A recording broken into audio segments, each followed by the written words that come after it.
Have you just tried to open up a game or a program and something like this showed up?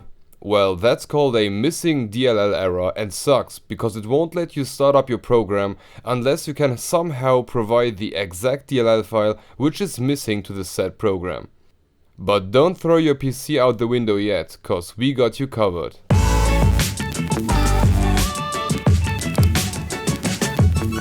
Before we start with the solution, we wanted to give you a short introduction into the problem itself.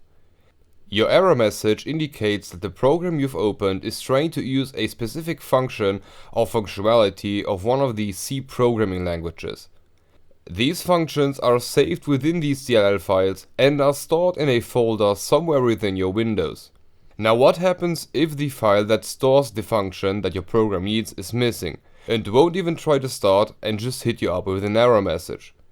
Usually this should not happen because programs will install the DLL files which they need, but that's simply not always the case. Now before you panic, we can fix the issue. We can just install the DLL file ourselves and by doing so, making the program run again. Now we can download the DLL. For that, just head over to our website. The link is in the description and in the I symbol in the upper right corner. Here, scroll a bit down to the download section where you can download the 32-bit file. After downloading the file, open it up and keep it on the screen.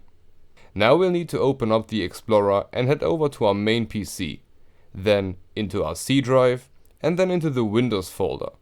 Here, scroll all the way down until we can see the System32 folder and Syswow64 folder.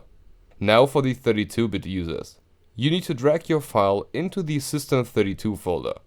The 64-bit users need to drag their file into the System32 folder and then also into the Syswow64 folder.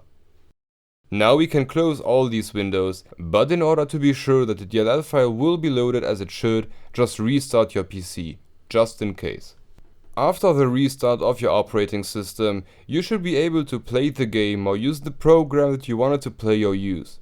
But in some cases, the program just doesn't want to recognize the DLL. For this case, we got you covered with a second method which should cover your issue and make your machine run as you want it to. Just click in the I icon in the upper right corner or look for the link in the description and follow the other tutorial. For those whose error did get solved, make sure to leave a like, and if you want to get more out of our content, make sure to subscribe and hit the notification button to never miss a new video. And as always, thank you for watching and have a look at these not totally random videos which may be interesting for you.